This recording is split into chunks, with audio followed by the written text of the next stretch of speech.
6 erros que podem estar travando o seu inglês e como corrigi-los hoje. Bom, pessoal, eu sou professora de inglês há alguns anos e eu tenho observado que os mesmos erros são bastante comuns de serem repetidos por alguns alunos. Talvez você esteja cometendo um desses erros também e é por isso que o seu inglês está travado. E o primeiro erro é que você pode não estar seguindo uma sequência lógica de estudos. O que isso significa, pessoal? Estudar é sempre muito positivo, claro, mas é importante que a gente siga algumas estratégias de estudo para que esse estudo seja mais eficaz. E uma dessas estratégias é quando a gente segue uma sequência lógica de estudo. O que isso significa? Significa que a gente vai pegar conteúdos que são parecidos e complementares e a gente vai estudá-los em sequência, porque fica muito mais fácil do aluno conseguir relacionar esses conteúdos. A maioria dos materiais didáticos acabam fazendo isso. Então, eles pegam conteúdo. Claro que eu estou falando de materiais didáticos de qualidade. Eu prefiro não mencionar nenhum nome para não parecer que eu estou fazendo propaganda deles. Mas tem muitos materiais didáticos que têm bastante qualidade em termos pedagógicos. Então, o que esses materiais fazem, pessoal? É muito mais frutífero a gente colocar o aluno para estudar primeiro o Simple Present e logo em seguida o Present Continuous. Estou falando que essa é a melhor forma de estudar? Não, pessoal, não necessariamente, mas muitas vezes é lógico fazer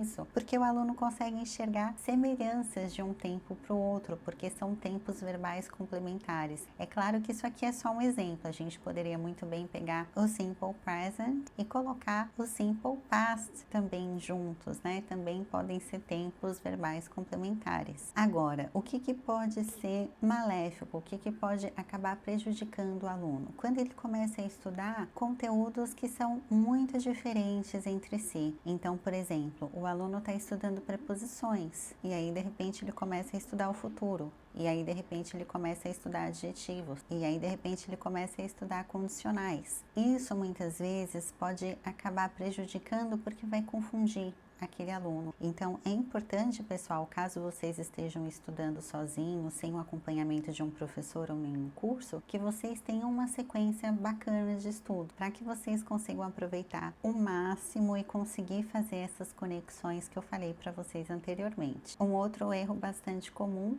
é quando o aluno não revisa o conteúdo. Eu não sei se vocês já tiveram oportunidade de perceber, pessoal, mas é muito comum que a gente esqueça o que a gente estuda. Eu gosto de ler, mas várias vezes eu percebo que quando eu termino de ler um livro e eu quero contar o que eu li nesse livro para alguma pessoa, eu esqueço de detalhes que até então são super importantes na história. Isso é normal acontecer, pessoal. Então, é importante que a gente sempre revise o conteúdo para conseguir sedimentar esse conteúdo na nossa cabeça de uma maneira mais eficaz. E claro, para que quando a gente precise usar aquele conteúdo, aquela linguagem na nossa fala, a gente lembre. Então, de tempos em tempos, mesmo que você já tenha aprendido determinada estrutura gramatical, é importante que vocês revisitem essa estrutura. O terceiro erro, e um dos erros mais comuns que eu observo, é quando os alunos querem focar somente em uma habilidade. Isso aqui é muito comum, pessoal, e é um erro muito grave.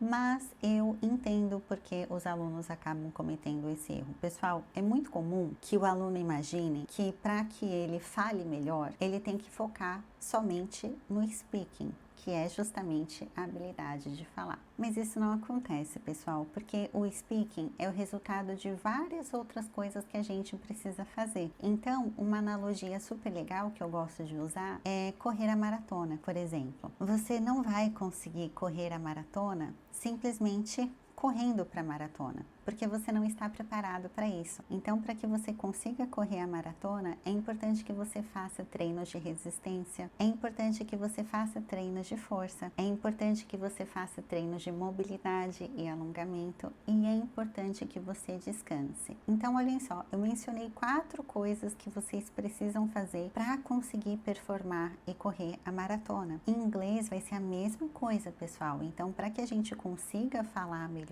a gente precisa fazer exercícios de listening, que é a nossa habilidade de ouvir. A gente precisa fazer exercícios de reading, que é a nossa habilidade de ler. A gente precisa fazer exercícios de writing, que é a nossa habilidade de escrever. E a gente precisa usar a gramática. Não tem como, pessoal. Eu adoraria falar para vocês que o speaking acaba melhorando somente com a gente falando, mas isso não acontece. Então, o speaking é o resultado de outras coisas que precisam ser trabalhadas. E o quarto erro, bastante comum também, é quando o aluno quer focar somente em um contexto. Esse erro é muito comum, pessoal, porque parte do pressuposto que, por exemplo, se eu sou uma enfermeira, eu só devo treinar vocabulário de enfermagem, porque afinal de contas é isso que eu preciso aprender. Isso vai ser frutífero, pessoal, em alguns contextos, sim, mas na grande maioria das vezes não. Então, quando que isso vai ser frutífero? Vai ser frutífero quando a gente estiver falando de alunos upper intermediários, então alunos que já estão beirando ali o nível avançado, eles já têm um grande conhecimento, uma base muito sólida do idioma e eles precisam desenvolver vocabulário. Nesse caso, sim, pode ser frutífero. Mas quando a gente está falando de alunos básicos ou pré-intermediários, o contexto não importa muito, pessoal. Por quê? O que a gente precisa se preocupar no início é construir uma base sólida no idioma para que esse aluno consiga se virar independentemente do contexto. Então, nesse caso, o contexto ele acaba sendo uma coisa secundária e o idioma tem que ser o nosso protagonista, porque como eu falei anteriormente, se a gente domina o idioma, se a gente tem uma base sólida no idioma, a gente consegue se virar independentemente do contexto. Se a gente ensina aquele aluno a se virar somente naquele contexto, ele não vai estar preparado para se virar em nenhum outro contexto e de repente nem naquele próprio contexto que a gente está preparando ele. Agora, o que pode acontecer? Se a gente só trabalha um contexto, primeiro, a gente não vai ter tanto material assim para trabalhar só dentro de um contexto. O aluno até pode conhecer muito vocabulário dentro desse contexto, mas ele não vai conseguir aplicar esse vocabulário. E quando mudar o contexto, o aluno não vai saber o que fazer. Então, vocês percebem, é importante que ele tenha primeiro uma base no idioma e que depois ele consiga aplicar essa base independentemente do contexto. Isso acaba sendo muito mais frutífero porque, claro, ele vai ter muito mais ferramenta e muito mais autonomia. Quinto erro bastante comum que acaba acontecendo é quando o aluno tem medo de colocar aquilo que ele sabe em prática. Então isso acontece, pessoal, muitas vezes porque os alunos têm medo de errar. E eu entendo porque eu já passei por isso também. Às vezes a gente se sente inseguro de errar e de ser julgado pelas pessoas, enfim. Mas é muito importante, pessoal, que a gente faça as pazes com os erros, porque são através deles que a gente vai conseguir evoluir. E errar é comum, especialmente dentro de um ambiente em que você está tentando falar um idioma que não é o seu primeiro idioma. Uma outra coisa que acaba acontecendo, pessoal, hoje em dia a gente tem muita oferta de cursos de inglês que são cursos de inglês gravados. E eu acho bastante legal a depender da sua rotina. Muitas pessoas não têm condições de frequentar um curso ao vivo de inglês, seja pelo preço, seja porque a vida daquela pessoa é muito corrida. Então, os cursos gravados vieram para facilitar muito. Uma coisa que a gente precisa tomar cuidado, pessoal, é que se o curso é gravado, já se imagina que aquele aluno não vai ter muita oportunidade de colocar aquele conhecimento em prática. Por quê? Porque ele não vai ter com quem conversar, ele não vai ter com quem falar. Então é importante, caso vocês tenham adquirido algum curso gravado, que vocês selecionem ali alguns minutinhos quando vocês estiverem estudando esse curso para vocês conseguirem praticar, para que vocês consigam repetir aquilo que está sendo ensinado, para que vocês de fato falem inglês. A prática, pessoal, quando a gente está falando em termos de aprender um novo idioma, é essencial. Sem a prática, a gente não consegue ter sucesso só com conhecimento teórico. E o último erro bastante comum, pessoal, é estudar vocabulário solto. Eu já falei sobre isso, pessoal, em um dos vídeos aqui para o canal, que é o fato de que quando a gente estuda vocabulário solto, isso pode mais atrapalhar do que ajudar. Por que que isso acontece, pessoal? Porque as palavras, normalmente, elas funcionam